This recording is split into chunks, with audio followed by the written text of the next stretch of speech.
Hey guys, welcome back to Modeling Manhood.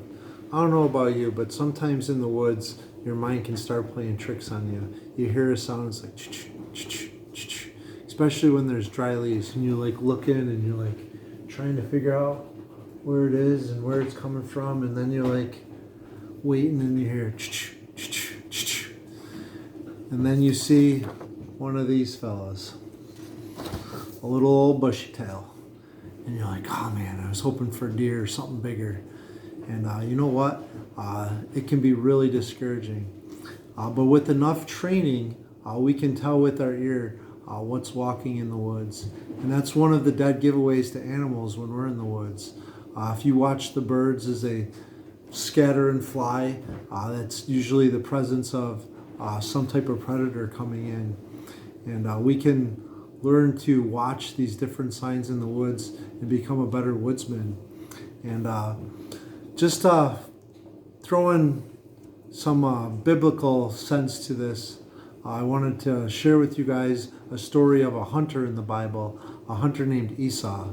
And Esau was the son of Isaac, and he had a brother named Jacob, and their mother was Rebekah. And in Genesis 27, Isaac says to his oldest son, because he was old in age, he said in verse 2, "Behold, I am old. I do not know when the day of my death will be. Now take your weapon, your quiver and your bow, and go out in the field and get a deer for me. And prepare for me the delicious food that I love, and bring it to me, that I may eat, and my soul may bless you."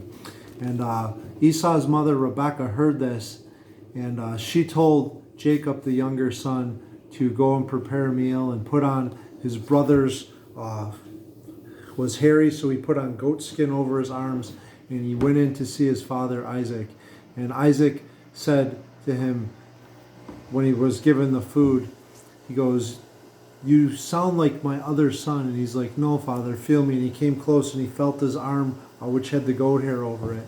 And Jacob received the blessing that day because he had stolen it from his brother, and under the guidance of his mother, deceived their father. And we can be easily deceived too, thinking something bigger than a squirrel's coming in if we're not trained. And we need to take this example here in the Bible and apply it to our lives. Not so much in the woods, but in our daily walk. Do we know when there's false prophets coming from far off? Or do they get this close to us before we realize, you know what? Wake up, snap out of it. This is not truth. This is not something that's going to build you up.